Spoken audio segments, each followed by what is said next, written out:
Ipinatawag ni Pangulong Bongbong Marcos ang mga ambasador ng France at Czech Republic para pag-usapan ang mga naging pagkukulang at mga dapat gawin para mapauwi sa Pilipinas si Zaldico. Sa pinakahuling impormasyon ng Malacanang, nasa France daw si Ko para sa hinihiling niya roon na political asylum. Balitang hatid ni Ivan Mayrina. Matapos sabihin ng DOJ na wala na sa kustudiya ng Czech Republic si dating ako Bicol Party List Representative Zaldico, ito naman ang inanunsyo ni Palace Press Officer Claire Castro. The DFA has received highly reliable information that Zaldico has a pending petition for political asylum in France. He has been requested to be transferred to and is now under the jurisdiction of French authorities. Hindi po siya nakakulong. Kailangan lang po siyang dalhin doon dahil meron siyang pending petition for asylum. Ayon pa sa Malacanang, lahat ng embahada at konsulado sa Europa inutosang kumalap ng dagdag na impormasyon. Makikipagtulungan daw ang gobyerno ng Pilipinas sa iba pang gobyerno alinsunod sa international law para maiuwi si Ko na naaharap sa kasong graft at malversation dahil sa 289 million peso flood control project sa Nauhan Oriental, Mindoro. Magkakaroon ng pagpupulong, pinatawag po ng ating Pangulo, ang ambassador ng France at pati ang ambassador ng Czech Republic or Charge d'Affaires. At para mapag-usapan kung anong pagkukulang, kung anong dapat na ginawa at ano yung dapat na maaari pang gawin para maibalik si Zaldico dito sa ating bansa. Ang asylum ay proteksyon ay ginagawa ng isang estado sa mga individual na inuusig dahil sa kanilang lahi, relihiyon o political opinion o di kayo tumatakas mula sa giyera at torture. Sa France, ang French Office for the Protection of Refugees and Stateless Persons ang nagsusuri at magpapasya kung bibigyan ng proteksyon ng aplikante. Kung gagawa ng refugee status ang individual, pwede siyang bigyan ng 10 taong renewable residence permit. Maaari rin siya mag-apply para maging French citizen. Political persecution. So clinically niya he's being politically persecuted here in the country, so he's seeking an asylum sa France. Alam natin na bago pa man nangyari ang lahat, siya ay hinahabol na at pinababalik dito para sagutin ang mga alegasyon tungkol sa malversation, pagnakaw di umano ng pondo ng bayan. So wala pong masasabing political persecution dito. Maliwanag po yan. Habang may asylum petition, malaya si Ko na gumalaw hindi lang sa bansang France, kundi maging sa kabuang 29 na bansa ng Schengen area sa Europa. Ayon sa palasyo, dismayado si Pangulong Bongbong Marcos sa mga pangyayari sa paghahabol kay Ko, pero wala raw siyang sinisisi. Lahat po ng opisyal na na-involve dito para po alamin kung ano ang nangyari at anong kondisyon at that time ni Zaldico ay nagtrabaho po na maayos. Ivan Mayrina nagbabalita para sa GMA News. Agad daw inireport noon ng Department of Foreign Affairs sa International Criminal Police Organization o Interpol na kanselado na ang mga passport ni dating Congressman Zaldico. Ayon sa DFA, Disyembre nang kansilahin nito ang regular at diplomatic passport ni Ko. Ang isa pang passport ni Ko nag-expire na noong September 2022. Ito ang sinasabi ng Department of Justice na hawak ni Ko nang mahuli sa German border sa Czech Republic. Hinihintay pa hanggang ngayon ang paglalabas ng Interpol ng Red Notice laban sa dating mambabatas. Mahigit 5 buwan mula na magsumiti kaugnay rito ang gobyerno ng Pilipinas. Ipinakansela noon ng Sandigan Bayan ang passport ni Ko dahil sa anilay pag-iwas niya sa pagkakaaresto para sa mga kasong graft at malversation.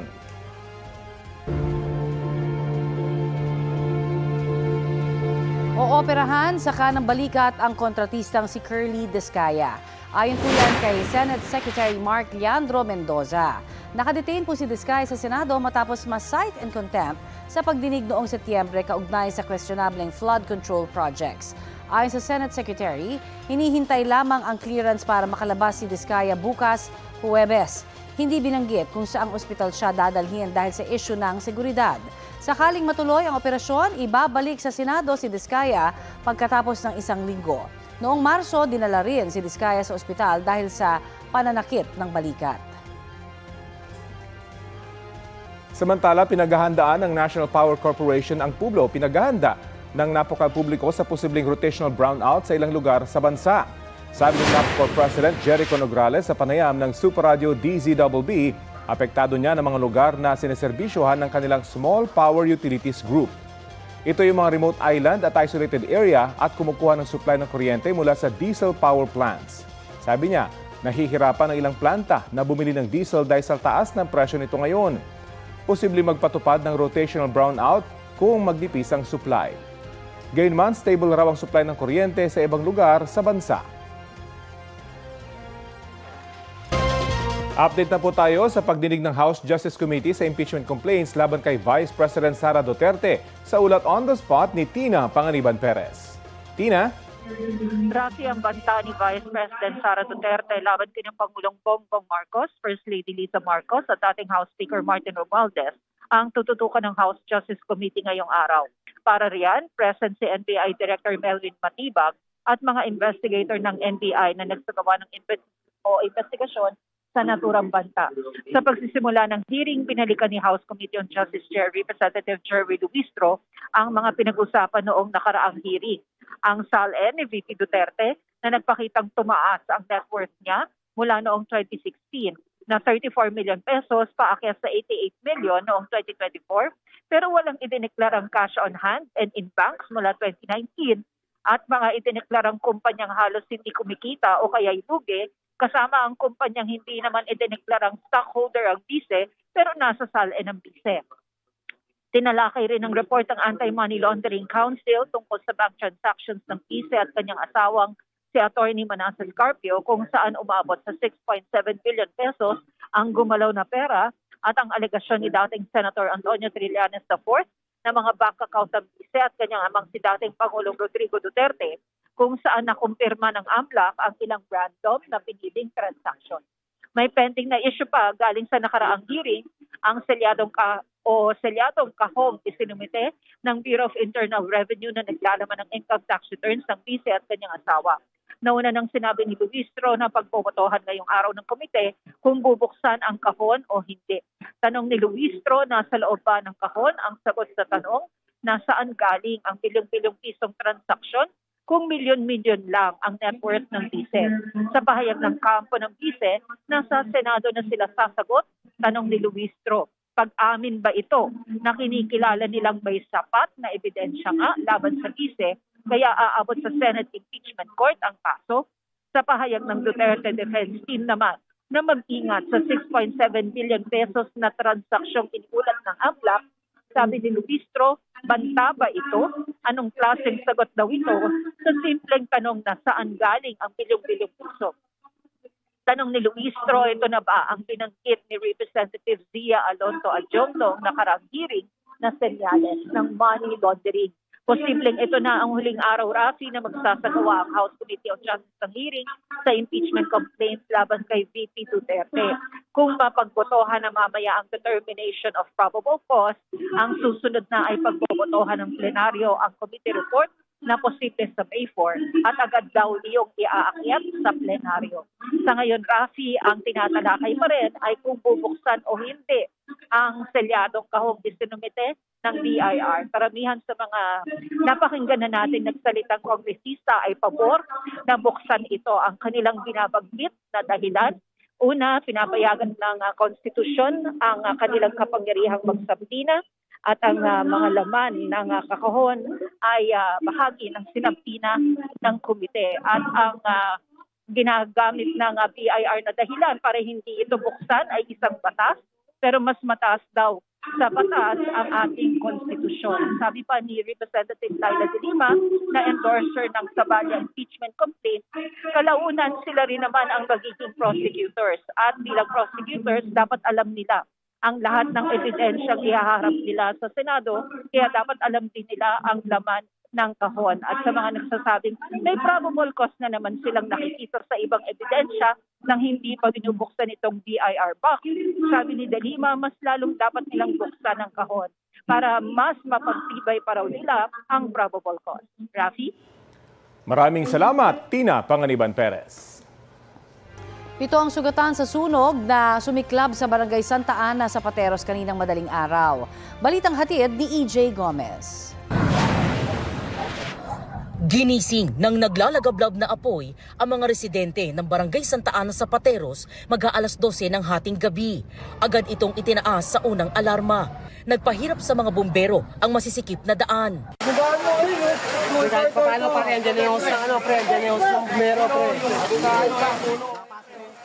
Ang naging challenge lang po natin dito, ma'am, ay medyo madilim ang daan, ma'am, at mas makipot po ang daan, ma'am.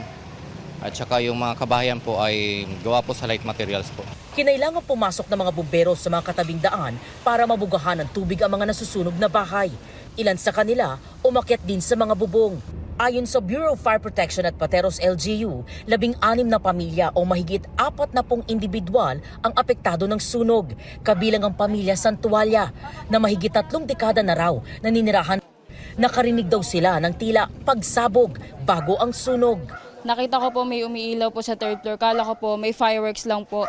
Tapos pagtingin ko po may sunog na po. Bumaba po kaagad para gisingin lahat ng tao. Sobrang hirap po kasi wala na po kami makita doon. Puro usok na po. Wala po talaga naisalba. Nung nakalabas kami, babalik sana ako para makasalba kahit konti man lang. Kahit yung mga papeles. Wala na. Hindi na ako pinayagan. Niyakap na ako ng anak kong bunso eh. Hindi ko alam kung paano kami babangon. Hindi ko alam saan kami magsisimula ngayon. Ilang alagang hayop naman ang ligtas na nailikas. Ayon sa Pateros LGU, 7 residente ang naitalang sugatan. Minor injuries lang naman ito. Merong 4 na napaso, first degree burns. Merong 2 na tumaas lang yung blood pressure at merong 1 bata na nahirapang huminga. Sa katabing eskwelahan, pansamantalang nananatili ang mga apektadong residente ayon sa Pateros LGU. Mahigit 60 fire trucks ng BFP at fire volunteers ang rumisponde sa sunog na tuluyang naapula kaninang 12:47 a.m. Inaalam pa ng BFP ang sanhi ng sunog, pati na ang kabuang pinsalang dulot nito. EJ Gomez, nagbabalita para sa GMA News.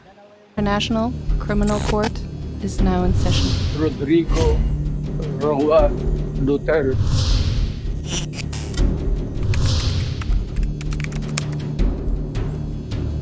Inanunsyo ng International Criminal Court ang 3 hukom na lilitis sa kasong crimes against humanity ni dating Pangulong Rodrigo Duterte. Sila ay sina Judge Joanna Corner mula sa United Kingdom, Judge Kibong Pek mula naman sa South Korea at Judge Nicholas Gu mula naman sa France.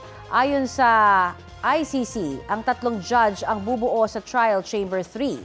Sila ay kilalang mga eksperto sa criminal law, international humanitarian law at human rights law.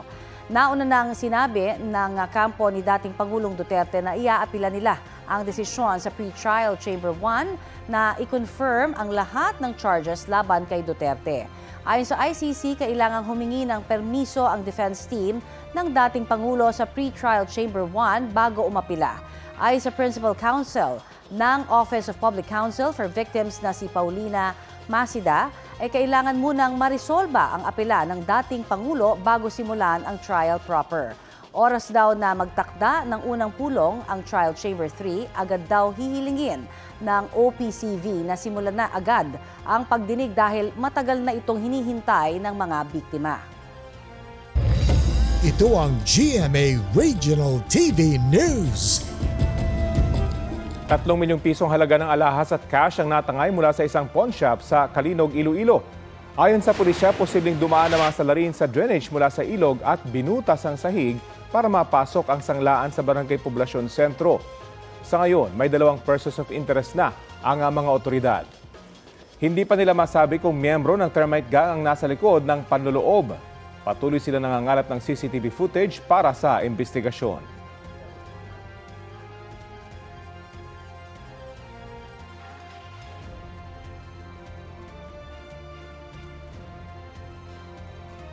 Napapanahon na bang repasuhin ang oil deregulation law? Yan po ang tinalakay ng pagdinig ng Kamara kasunod ng pagmahal ng mga produktong petrolyo. Sabi ng isang opisyal ng Energy Department, may inihahanda silang dokumento para maamyendahan ang batas. Balitang hatid ni Ian Cruz. Sa pagdinig ng House Committee on Transportation sa fuel crisis na epekto ng gulo sa Middle East, halos iisa ang hiling ng mga transport group. Ibasura ang oil deregulation law, lalo't ang Department of Energy na ang nagsabing wala silang magawa sa presyo ng langis dahil sa batas. Namungkahi po namin, hindi lang pag-aralan yung oil deregulation law, kundi ang mungkahi po namin, tahasang siyang ibasura dahil inutil siya para sa mamamayan. Itong batas na ito, hindi po kami nakonsulta no ito aprobang maging batas. Hirap na po dahil po dyan sa batas na yan. Ang tawag ko po sa sarili ko po, hindi na po batas ngayon po yan. Gatas na po. Sabi ng Department of Energy, may inihanda silang dokumento para maamyendahan ang oil deregulation law. Meron na hong tinapos ang DOE na amendment draft doon sa oil deregulation law. Finalizing it now, and soon we will be submitting it to Congress for amendment. So, for the proposed amendment. Nang tanungin ng GMA News ang DOE para sa mga detalye, tumanggi ito dahil di raw otorisado si Director Rino Abad na isa publiko ito. Ang Oil Deregulation Law ay pinasa noong 1998 kung saan hinahayaan ang mga kumpanya ng langis ang magtakda ng kanilang presyo. Layo nitong mapababa ang presyo ng gasolina dahil magkakaroon ng kompetisyon sa mga oil industry players. Pero sa taas ng presyo ng gasolina ngayon, sinasabi ng chairman ng komite na baka napapanahon ng baguhin ito. What's happening right now is an eye-opener. So basically, ako lagi sinasabi ko nga marami naman mga batas dyan, but we should adjust, adapt to the changing times. And I think ngayon is talagang tama na napapanahon na. Si Quezon City Representative Bong Suntay inusisa ang Department of Finance kung bakit sa LPG at kerosene lang inalis sa excise tax sa loob ng 3 buwan. Gayong mas marami daw ang makikinabang kung aalisin ang excise tax at value-added tax sa krudo at gasolina. Umabot pa nga ng 140 So ibig sabihin yung VAT collection more than doubled for almost 2 months now. So malaki na yung napundar ng gobyerno. So why not give a temporary reprieve sa mga tao like what other countries did? We take note of the recommendations of the Honorable Congressman. We're closely monitoring the movements of the prices of fuel, and maybe in the meeting of the DBCC, pag-aaralan po namin yung mga bagay na yun for the next recommendation. Giit naman ni Deputy Minority Leader Serge Dagook, malaking value-added tax na ang nakolekta ng BIR sa pagsipa ng presyo ng langis simula nang magkaroon ng gulo sa Middle East. Kaya bakit hindi raw ipako muna sa pre-war level ang kinokolektang VAT sa langis? After sa gera, kumita na tayo. Ngayon, halimbawa, nasa 90 pesos pa tayo.